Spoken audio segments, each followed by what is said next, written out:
Today we are going to discuss concept of measurement from research methodology paper. Suppose a researcher has selected the samples and finalized his sampling design. He or she definitely proceeds for data collection and measurement, right? So here measurement means it is the process of assigning values or quantifying physical objects or observations or abstract concepts.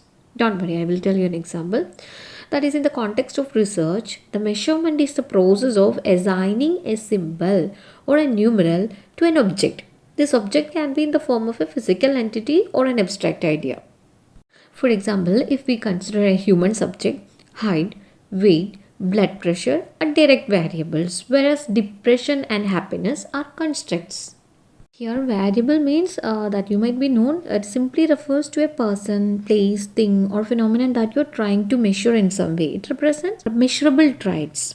Okay. While construct is an abstract concept. For example, intelligence, motivation, anxiety, fear, all these are examples of construct. It's not directly observable. Okay. So it's very easy to measure physical objects with the help of a standard yardstick because they are quantifiable in nature. For example, height can be assessed in centimeter and foot. Area can be quantified in square meter, kilometer or hectare, and weight can be calculated in kilogram. So in addition to physical objects, the researcher needs to measure abstract concepts such as happiness, sadness, attitude and leadership qualities which cannot be quantified because they are qualitative in nature. Research conclusions are only good when the measurement are accurate. That is, the more precise the method of measurement, the better the results. In statistics, levels of measurement are developed by Stanley Stevens. So here first you have to understand the fundamental ideas involved in measuring. To perform statistical analysis of data, it's very important to understand the different levels of measurement in statistics. In simple words, measurement means using a yardstick. Yardstick means a standard or norm, okay. Using a yardstick to determine the characteristics of a physical object. In addition to physical objects, qualitative concepts such as songs and paintings or an abstract phenomenon can also be measured. However, measuring qualitative concepts is comparatively a difficult process or difficult task because numbers cannot be easily assigned to them. For example, it is easy to state that the weight of an object or a subject is 10 kg. However, if a person is asked to measure a song for its good composition, then it becomes difficult to say that the song is 10% good or so. Okay. Today, there exist standardized tools to measure abstract concepts such as intelligence, unity, honesty, bravery, success, and stress. Here we are going to discuss the levels of measurement, the 4 major levels of measurement. That is nominal, ordinal, interval, and ratio. Before a researcher selects a measuring scale, he or she must understand the level of measurement. Now let's discuss the types of measurement scale in detail. First one, nominal measurement or nominal scale. This is the simplest and lowest level of measurement. It involves the categorization of variables into several nominal subclasses by assigning numerals or any other symbols. For example, the variable gender is classified into 2 categories, male and female, assigning 1 to male and 2 to female. Okay. So in this scale, the variables are named or labeled. That is, here numbers are assigned to things, beings or events to classify or identify or label them.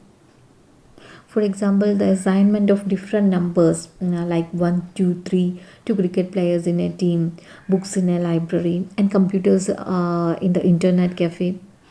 These numbers cannot be used to perform mathematical operations. Okay. If 11 players of a cricket team are assigned numbers from 1 to 11, finding the average of 1 to 11 does not signify any meaning. In this case, the only use of these numbers is to count the team members. So, nominal scale represents the lowest level of measurement. However, it's helpful when there is a need to classify data. So for an easy recollection, we can classify the properties of this nominal scale in a nutshell. This is the simplest and lowest level of measurement. It involves the categorization of variables into several nominal subclasses. It is the least powerful. It indicates no order, distance, relationship and has no arithmetic origin. Only quantification possible, that is counting. For analysis, we can use mode and chi-square test. So nominal measurement is useful for categorizing personal variables, types of organization, work groups, etc. So here the objective is to describe the population, classify, to identify, or label or categorize. These are the objective of nominal measurement. Okay. Next type of measurement is ordinal scale. This is the scale that only implies greater than or less than, but does not answer how much greater or less. The ordinal scale can be used to make only comparisons. And this scale data is shown in order of magnitude. I will show you an example. This is an order of color preferences of Mr. A. This is a car color preference. Here first preference is for silver and second preference is for white and third preference black and fourth red. In this level of measurement, objects or persons are ordered by rank from least to most on a continuum, as ranks are assigned in ascending or descending orders. That is, the highest category is 1 and the next 2 and the third one 3 and so on.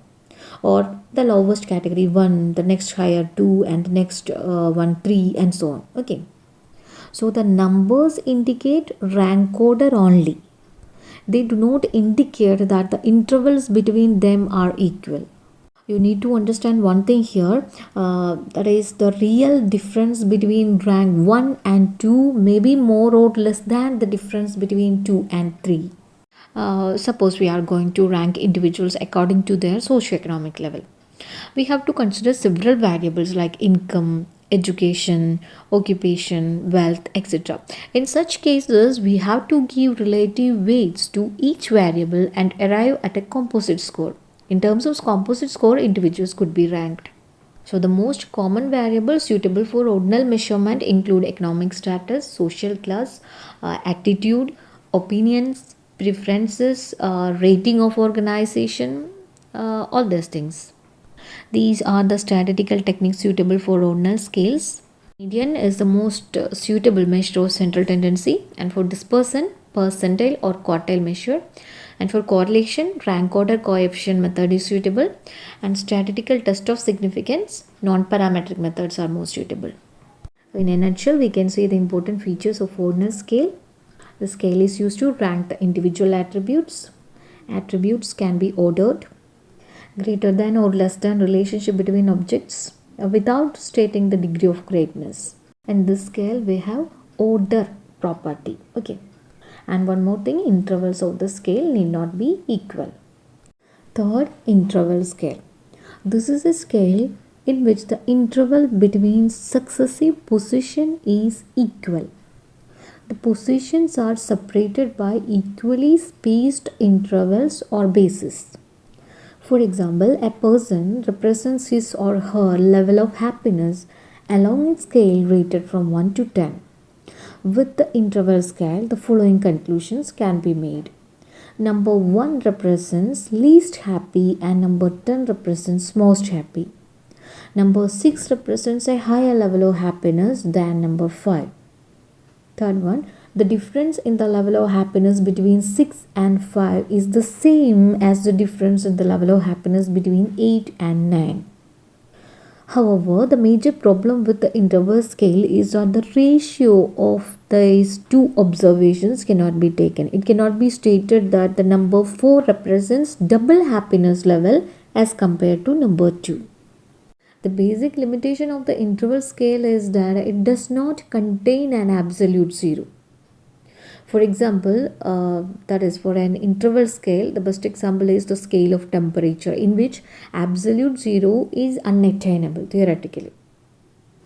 So absolute zero here means the absence of any characteristic, such as zero happiness. That means absence of happiness. So in this interval scale, we are not able to measure the absence of any characteristic. Okay. This level of interval measurement has the power of nominal and ordinal measurement plus one additional strength. That is the concept of equality of interval. That is, in reading a temperature scale, we know that 40 degrees is exactly 10 degrees warmer than 30 degrees and 10 degrees cooler than 50 degrees. Okay.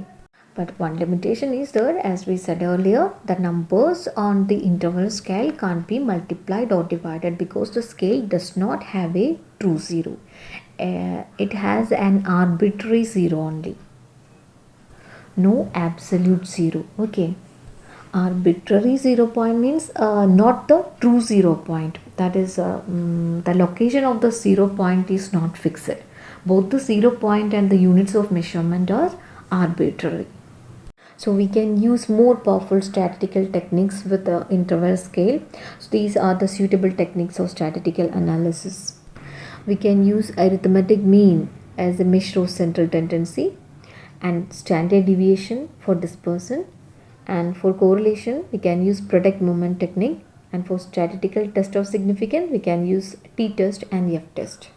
So the major points I'm just mentioning here, the major features of interval scale.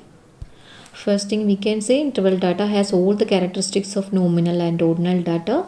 Next is it has the property of equality of interval. Third one, numbers cannot be multiplied or divided. For analysis purpose, addition and subtraction is possible. Here we have two properties, that is order and distance, but no origin. Origin means the number series has a unique origin indicated by a number 0. As I told earlier, there is no absolute zero. Okay. And last one is ratio measurement. This is the scale that contains absolute or true zero, which implies the absence of any trait. For example, on a centimeter scale, 0 implies the absence of length or height. So in the ratio scale, it is possible to take ratio of two observations. For example, it can be stated that the weight of Ram is twice that of Shyam. So the ratio scale is the most powerful scale of measurement. So almost all statistical operations can be performed by it. And this is not possible in other scales. So we can say it is the highest and most ideal level of measurement. This is suitable for measuring properties which have natural 0 points. Examples are weight, height, distance, area, money value, population counts, rate of return, etc. Since there is an absolute or natural 0, all arithmetic operations including multiplication and division are possible. For example, weight of students in a school. Here we can say weight of 50 kg is twice as large as that of 25 kg. Here you need to remember one thing, that behavioral and psychological properties like social participation, leader quality, that is leadership quality, happiness, intelligence, aptitude, morale, satisfaction, these things do not have true 0 points. Hence it is not possible to use ratio scale for their measurement. There is one more thing, variables that can be measured at the ratio level can also be measured at interval, ordinal and nominal levels. There is a rule, right? That is, properties that can be measured at a higher level can also be measured at lower levels, but not vice versa. Okay. So all statistical techniques usable at nominal, ordinal and interval scale are usable with ratio scale. In addition, geometric and harmonic means and coefficient of variation can be used. Because as I told you earlier, this is the highest and most ideal level of measurement.